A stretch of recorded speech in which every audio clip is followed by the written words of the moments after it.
I was like, wait, but I thought I was like living in an apartment with 3 other girls.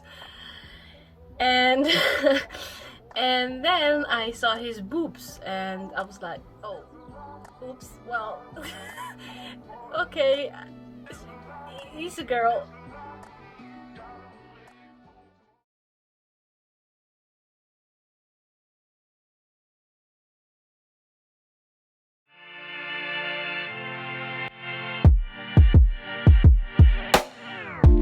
There's a world inside my head.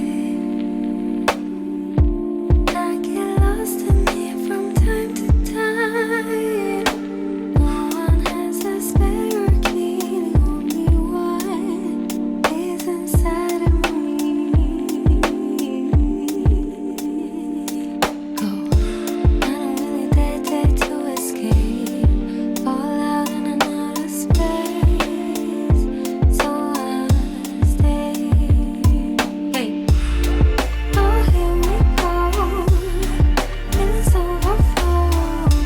I don't really know what's on, 'cause I'm a restless soul.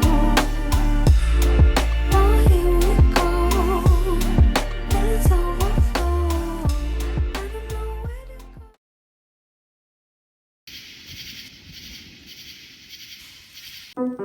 Hi, I'm Lex, that dude, and I've had a pretty unique few years. The past 4 years, I have gotten married, realized I was transgendered, moved from California to North Carolina, from North Carolina to New York, got my titties chopped off in New York, then moved back to North Carolina. I've given myself over 100 shots of testosterone. I think that's just kind of the beginning. The cool part is, I have documented my whole journey. I have hundreds of hours of footage and thousands of pictures just ready to show. You guys get to see my past, chill with me in the present. I guess we'll battle my future together. Welcome all. This is Evolution of Lex.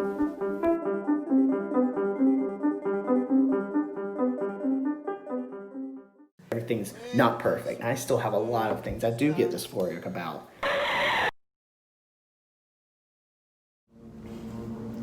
Hello.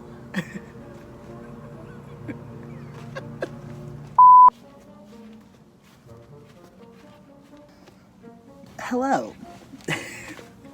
And welcome to Trans Words. I guess that's what we're calling this one. So I know there's probably going to be some words that you hear me say that you're like, hold up, what? What? What's that? So I'm going to try to help you out. Don't get too comfortable because I don't know too many. It's just some words that I know that I might say just to help you guys out. Gender dysphoria. Oh. So I found the very first definition I could when I Googled this. And it is a sense of unease that a person may have because of mismatch between their biological sex and their gender identity. My version. You know that shit when you go to the mirror and you look and it's just, you know, you be doing this little, you know what I'm talking about. Everybody's done it. Everybody stares at that. And like pinching stuff. You know what I'm saying? I get it up in there. Gender dysphoria, it's like that. Feeling that uncomfort, but it's with body parts. So I got something here that's just really uncomfortable. And when I look at it, it feels off. Top surgery. There's different ways to get top surgery. That's the removal of the breast. I'm not going to talk too much about top surgery because we're going to have our own episode way later. Maybe that would be like a big episode, like 20 or something like that, because it's going to be its own, it's going to have its own parts. So I'm not going to talk too much about top surgery right now. T. Testosterone. It's pretty easy. Binder. You will see one of those later in the episode, made of cloth, in different forms. You can even they almost look like a sports bra. Maybe some of them look kind of like a corset, and it's to keep your breast super tight to your body. That way you kind of hide them. MTF, FTM. Female to male or male to female. Taping. There's tape that trans guys use called KT tape. Please don't use duct tape. If you're new and you're going to do this, duct tape hurts a lot. Athlete's tape, KT tape, I'll put this stuff, I'll put it, that stuff. It helps if it usually helps if you're smaller breasted. Kind of helps to hide them so you don't have to wear a binder. It's been Transwords. Now let's get into it. Let's get into some boobies. Let's talk about some boobs. Yes. Just a dark, scary closet. It's the magic room.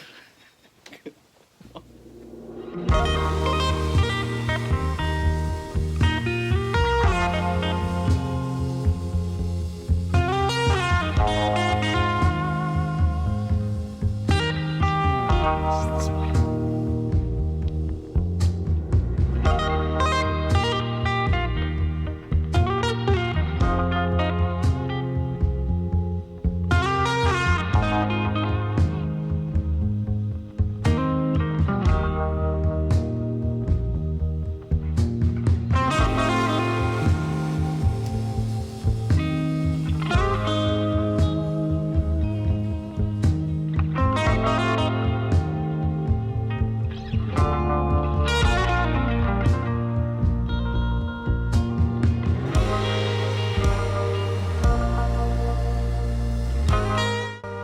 So, I would say that I had 2 relationships with my boobs. It was the relationship before I found out I was trans and the relationship after. So the relationship before was filled with, you know, like even if you're sleeping somewhere, like maybe you're sleeping somewhere that's not your home, or you know, you're somewhere that's not necessarily comfortable, you'll find a way to find some kind of comfort. You know what I'm saying? Like you'll eventually fall asleep, or you'll find a way to get comfortable. So that's kind of what I feel like I was doing before I knew what was going on, is that I would find a way to get comfortable within something that felt odd. And then after, I feel like it was like, now I know, and then now they're just these. If having facial hair was like the thing that was weird not having, boobs were the thing. That would probably be the thing that was like opposite. You know, something I had on me that I couldn't take off. You can't just shave boobs away, you know.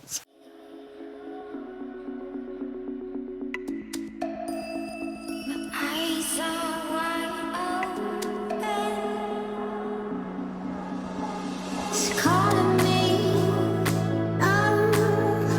like the rainbow, like the rainbow. It's calling me,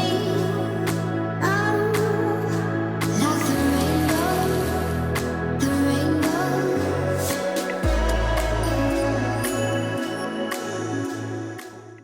Hi, I'm Natalia, aka Tal as Lex would call me. I am for now currently in Holland, Europe. I met Lex 7 years ago, just before our acting academy started. We were also roommates, and I was the very first one that entered our apartment. Lex's clothes were on his bed, and then there he showed up. And I remember very well the very first time when I saw Lex that it was a boy. And I was like, wait, we have a boy in our apartment? Not that it was like a big deal, because it was not, but I was like, wait, but I thought I was like living in an apartment with 3 other girls. And and then I saw his boobs and I was like, oh, oops, well, okay, he's a girl. And I was like, oh man, I would not tell him that because I felt a little bit ashamed actually. We got closer really fast, like just like that. We, we had the same sense of humor, and we could talk about everything. What up? So me and Tao we're walking the streets of the historic downtown of Pitt. Notice you guys are. Look how gorgeous. So we're just walking. Just taking a little walkie poo. So we've been walking all morning. That's what we do. I feel very lucky that Lex and I were roomies. And during the year, to be very honest, I definitely already kind of started to feel like that Lex was kind of not like in the right body. I remember that he told me his full name was Alexis, and he hated that name because it was very girly. And that was one of the very first moments I noticed that, okay, in that time, she doesn't want to be a girl.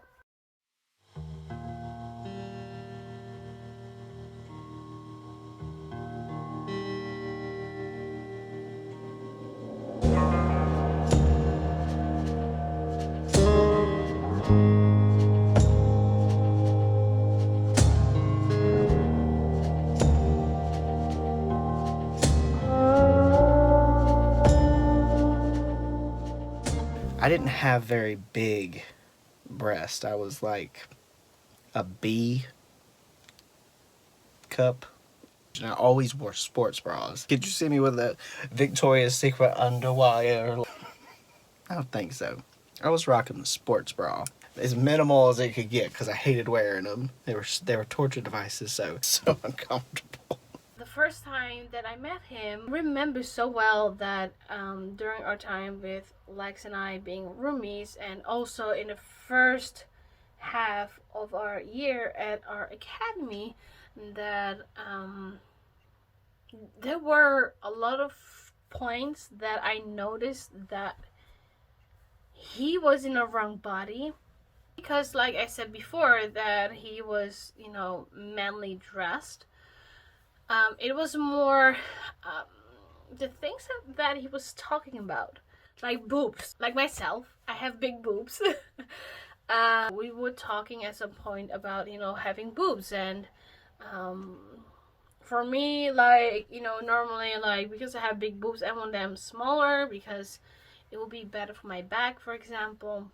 And with him, I remember so well that he was like, oh, I hate boobs. I just, want to take my shirt off and not worry about anything. Just be free when I go to the beach or to the pool or anything. Did I just, put my shirt off and that's it. But I have these two girls on my chest and, I cannot do it. I need a sports bra. With him, it was always a sports bra because it kind of made him his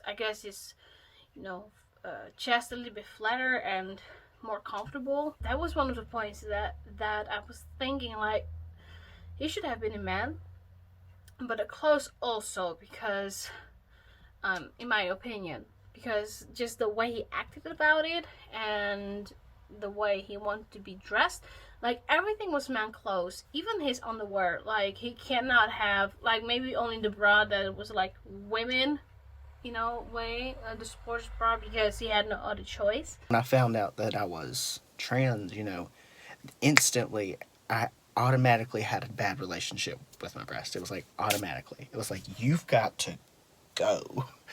Everything I wore, you could just see it. That's why the hunch was very helpful, because if you hunch, think about it, like, you kind of hide this, and my breast would kind of come out about this far.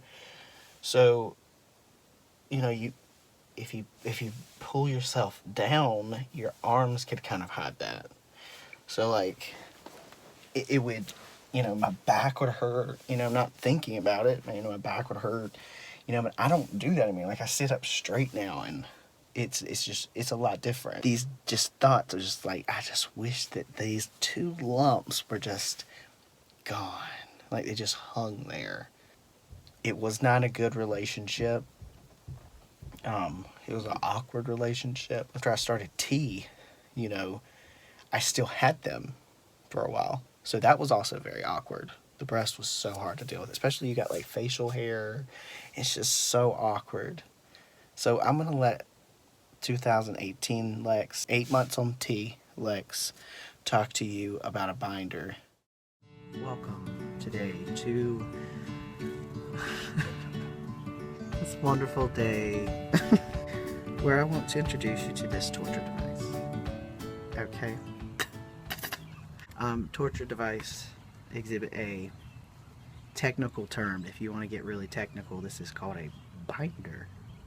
So what this does is it holds the UBPs, unwanted body parts, these being a big part of that. It holds these tight to your body, and so tight to where everything's squinched up, everything's really uncomfortable, it's awkward, anything to hide these guys. Let's talk about this a little bit. It has 3 levels, because, well, I got the cheapest one you could think of, but at least we've got options, right?